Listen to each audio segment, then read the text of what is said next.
Hey guys, I've been asked to do a video on feather sticks. I have a friend on Facebook who um, helps out with the scouts or leads the scouts in California, and he asked that I demonstrate the different methods of how I make feathers or make a feather stick.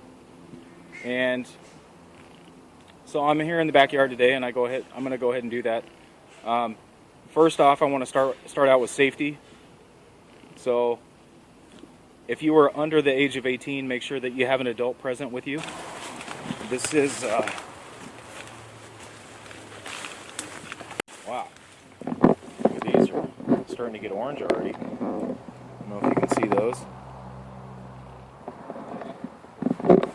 This is really overgrown since the last time I've been in here.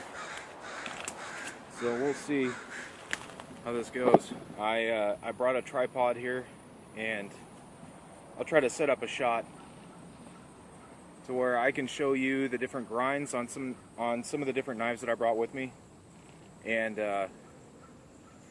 show you how I learned how to make feathers. I'm not an expert by any means, but I've practiced, and feathers is my favorite method of lighting a fire, because a lot of the natural materials that we have here in the state that I'm in, Washington, a lot of it's wet, or it's just not suitable for fire making. The best method that I've found is getting a stick and splitting it and creating feathers on the sharp corners. So I picked up a stick today and I broke it up, and I'll go ahead and make some feathers on that, and maybe we'll ignite them, I don't know. So let me get the camera turned around here and get it situated, and I'll start showing you the different knives that I brought and the grinds on those. Alright, so first off I'm going to start off with this Victorinox. I'm not exactly sure the name of the model of this one, but it has kind of a serrated with a chisel ground knife, and it has a saw. So, and a locking blade. I'll try to bring this in a little bit. Maybe the camera will pick it up. So you can see that it's got kind of a serration, kind of like it looks like a butter knife or a steak knife. And then over here it's got a bevel. You can see that edge there. And if you flip it over, there's nothing on this side. So we call this a chisel. It's only sharpened to one side. Makes it pretty easy. But the thing with this is it chews through wood. It will eat wood. It's really hard to control how deep that goes. If you're going to make a hot dog stick or a marshmallow stick, then it makes it really easy, and possibly one stroke or two strokes you have what you're attempting to achieve, because it does remove material very well. However, it's hard to control how much material you remove because of the way it's ground. Not all Swiss Armies are that way. I happen to have one here that I carry every day, and this is a Swiss Champ, and this one has a full flat grind. You can see it's a little dirty, but it has a bevel on it down here at the bottom. I don't know if you can pick that up or not, but it has a bevel on it, and it's fully flat all the way down except for this bevel. So this is also a Victorinox Swiss Army, and it is different. They do offer different types of grinds and blades and stuff like that. You can get serrations or no serrations, however you want it. you can find, they have a Swiss Army knife for you. Okay, this one is a very inexpensive, but probably the sharpest full flat I've ever found, and this is called an Opinel number 8. It's a shorter blade. It's about 3.5 or 3.75 inches, just about. This is probably the sharpest you'll find because it is full flat from top to bottom. The bevel at the bottom is called, or what's referred to as a micro bevel, so it is very small. And this knife is about as sharp as you can get. Besides that, here's something that a lot of people might see, or they're used to seeing. This is a Gerber LMF2. This is a combat survival knife, basically. It's got a cockpit window breaker here. Hammer. They put a hammer on it. It's got serrations, and you can see that this is not full flat. This is a what I believe to be a saber. So it's got a high grind line here before it starts to narrow and slim down. Serrations, but the Gerber serrations are well done. And I'll show you feathers with this one too. So I try to bring out some different types of grinds and different knives for you to see. So this is similar to a Scandi, and it is this is a Tom Brown tracker, and what I believe it to be truly a Scandivex. So it starts out flat, it tapers down right here, kind of like a Scandinavian grind, but then it also tapers down into the edge, and this is the cutting bevel, or the cutting edge. And so I think it's called a Scandivex, but I'm not exactly sure. It's close to a Scandi, but then they do something different at the bottom. I didn't bring all my knives out here. I try to refrain from bringing a bunch of knives that are the same exact thing, because it's kind of redundant. So this is a knife that I just got. It is it's a Scandinavian grind, but as you can see right here, you can see this micro bevel go all the way down the edge. You don't have to have a fancy custom knife to do this. You can have an $8 Opinel. You can have a Mora. You know, you can have any. I mean, you can even have a serrated edge. It doesn't matter. The technique that I'm gonna try to share with you is one that will. I know it's helped my boys out, so hopefully it helps you out too. So we're gonna start off with this Victorinox first, and the chisel grind. Now, I brought out these different knives here because I'm not an expert, but I brought them out to show you different grinds, and I don't know exactly what kind of knife you have. I wanted to show you that you can feather with just about anything. What I'm going to do here is I'm going to try to find the cutting edge, right? So you lay the knife flat, and there's different methods to doing this. I can plant the knife here, and I can run the material across the knife and create feathers this way.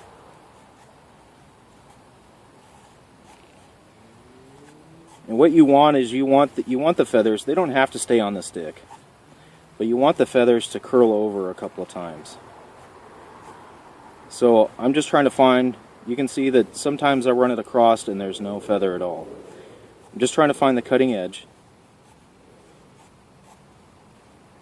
And once I find the cutting edge, then it becomes easier. But I don't particularly like that method. It's a little harder for me to get. So this is the chisel grind again. See if I can get that in camera. Okay. So all I'm trying to do is find the cutting edge. And I have friends that are much better at this than I am. But you can see with this chisel grind, I'm able to make curls. It's just a little harder to control it because it wants to bite in so deep. It's harder for me to control it because I'm not used to it.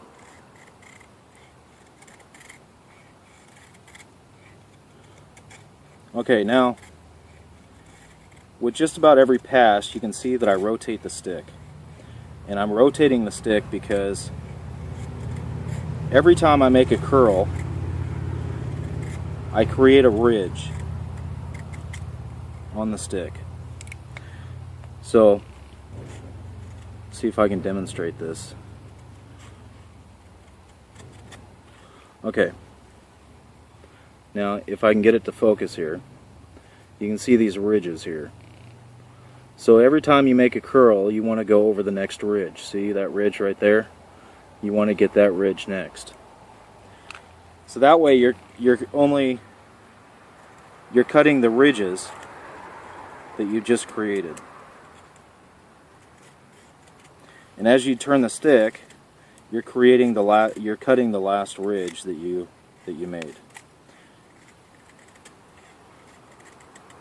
Now there's someone that I deeply respect. His name is Ray Mears, and he also has a method that shows how he does this. And so what he does is on this side, he goes and angles his blade up. So you can see the feather went out that way. And then he goes towards the middle. And you can see the feather goes straight for the middle. And then he angles his blade this way. And if I can do it without going too deep, you can see that the feather wants to run off to the side. And then towards the middle.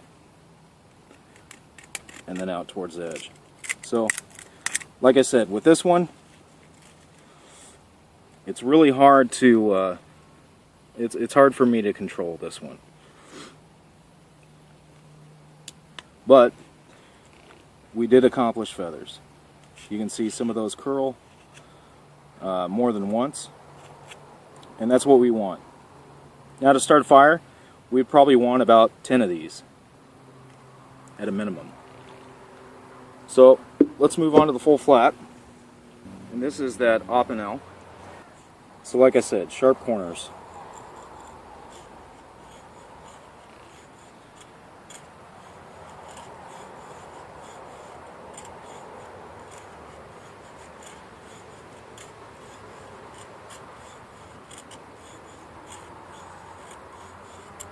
You can see these aren't really wanting to curl much for me.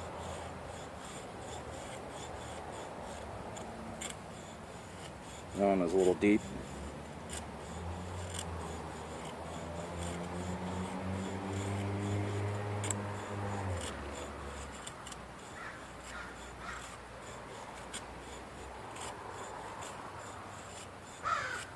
So every time you change grinds or change knives, for me it takes a little bit of adjustment to get used to it.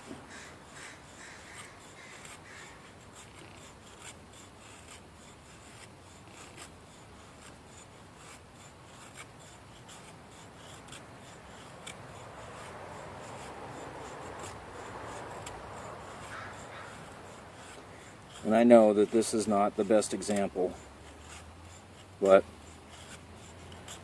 this is just a piece of wood that I picked up off the ground.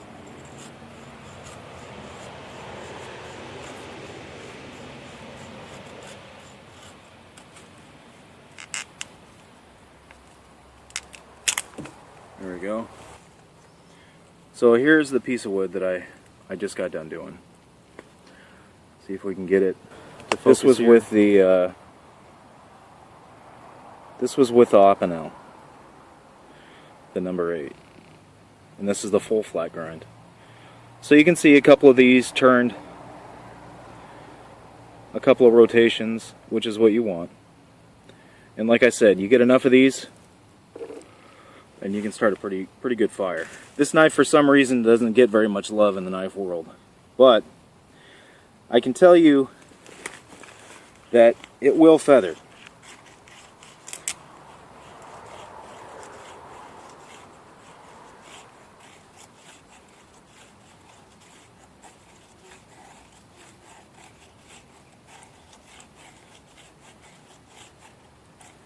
Now you can see a lot of these aren't staying on. That's because I haven't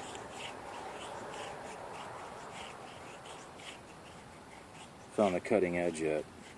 I'm still trying to get it without it biting in too deep. That's the thing about these serrations, is they will cut in really deep.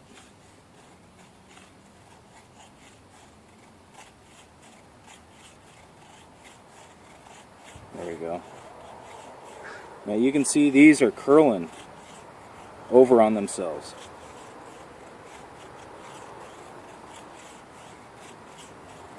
And this is making really fine curls. These are what you want. These are really thin.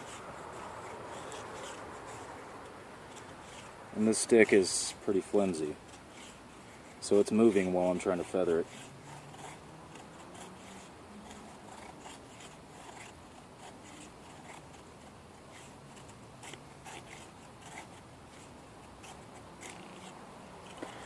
But overall, it's a difficult one to feather. There we go.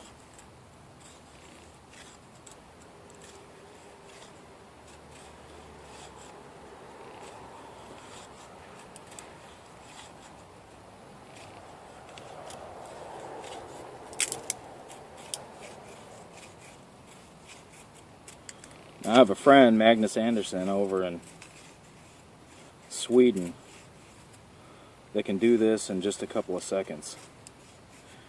It takes me, I'm not as good as he is when it comes to feathering with this thing. Ah.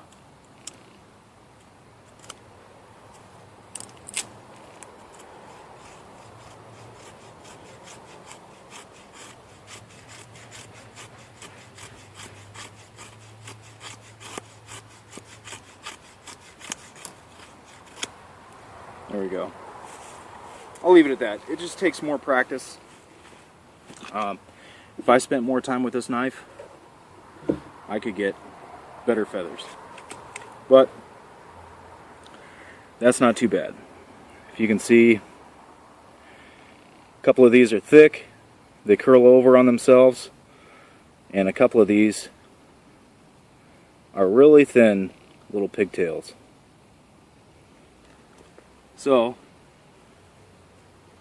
let's move on now to another knife, personal favorite of mine.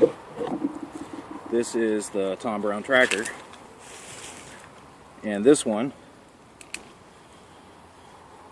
I do have practice with, and I can get really fine curls with this one. And you can see these are curling over on themselves.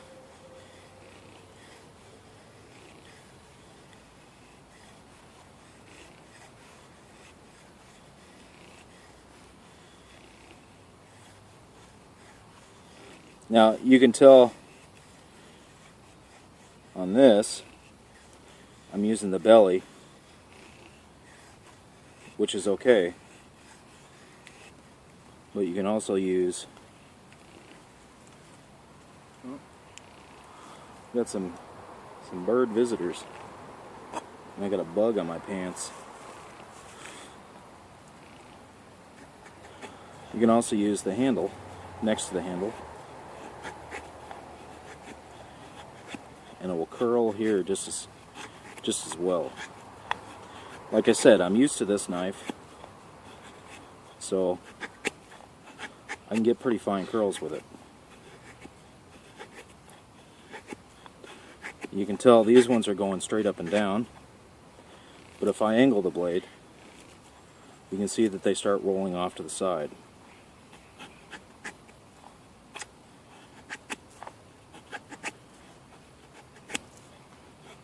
And my curls start getting fatter. The flatter the surface gets that you're curling on, the fatter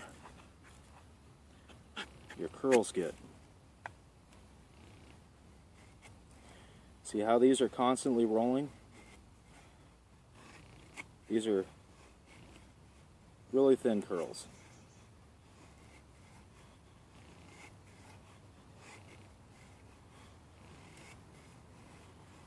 this again goes back to the type of wood that you use.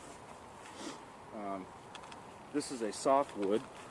I believe this to be cedar, and cedar excels because it's soft. There's other woods out there that do really well. Pine does really well. So there's some curls there. Now last, I have the knife that I've personally been carrying for a couple of days now since I got it. Go ahead and start making curls with this.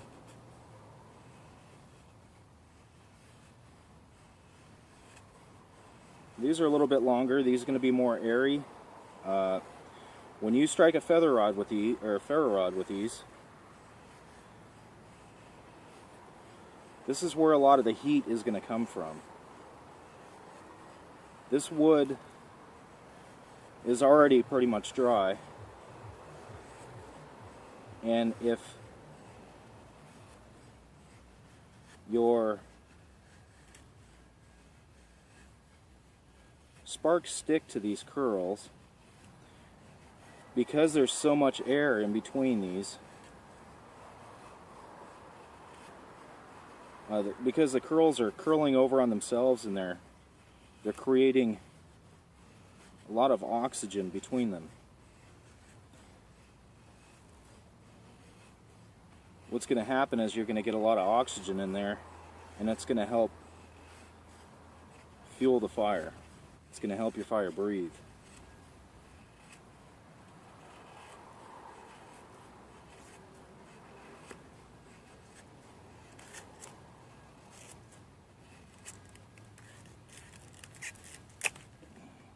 Find the cutting edge. Find out where the material starts to curl over on itself.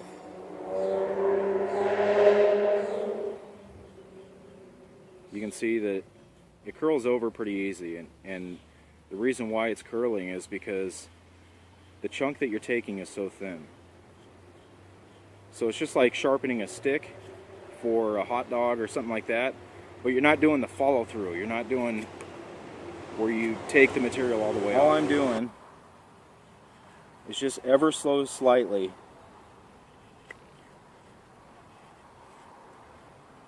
and very lightly going with the grain of the wood.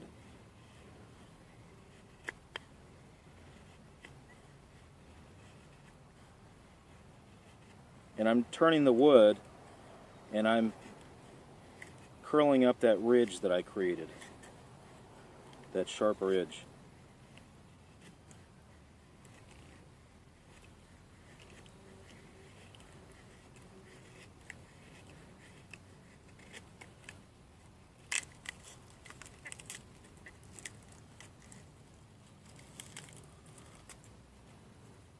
So, now we have a pile. So now you have all your feathers. You've got a pile going with quite a few of them here. This is the other part that I was talking to Raphael about. Different methods you can use to strike a fire. This is a ferro rod. This one happens to be a hard ferro rod. This is a sharpened spine on the opinel. So you can use what's called a pray and spray. And all I'm doing is just throwing sparks down into the pile.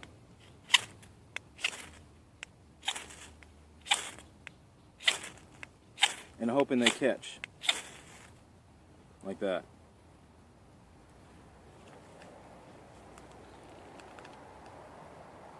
There's also another method. And the other method is to plant your ferro rod.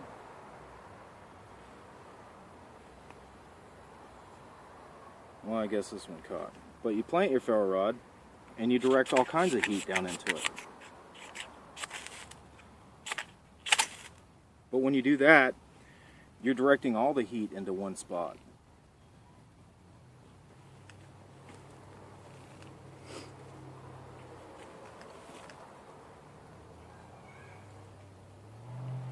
That's why this is my favorite method of lighting fires. I also like to use balsam fir sap with this, and the balsam fir sap kind of acts as an accelerant, and it helps really get it going. So you can see that the sticks didn't burn as well as the feathers did. But if you add smaller sticks on top of that or more feathers, then it'll really get going. And once again, if you're in the Scouts and you're wanting to practice this, go ahead and practice it, but make sure an adult is present when you're practicing this, especially fire. There are certain seasons where fire is not allowed, so it's best to do it with an adult. So once again, here's the direct method here. Let's go ahead and round some of these up and put them in one pile. There we go. Here's the direct method. By placing it over the top, you're able to concentrate all the spark and the heat in one spot, like this.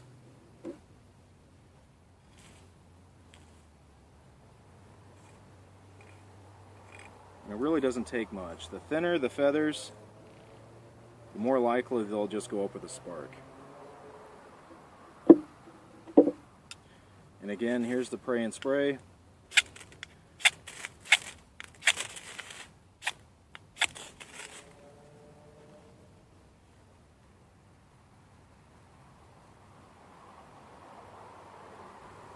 And that pop and sizzle is some of the rod that scraped off that didn't get ignited. Got some hemlock polypores here. Got a bunch of berries about to come into that are about to be ripe.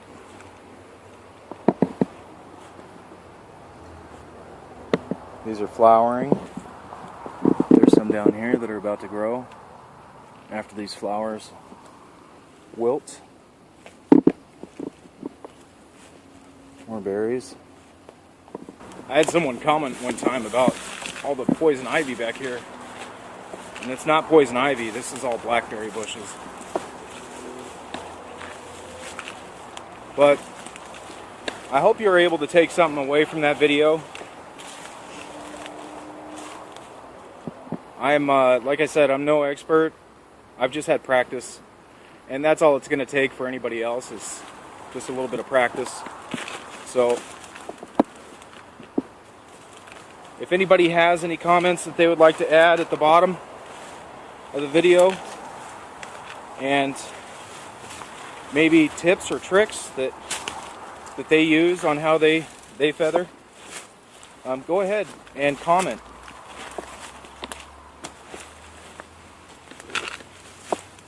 Start a discussion.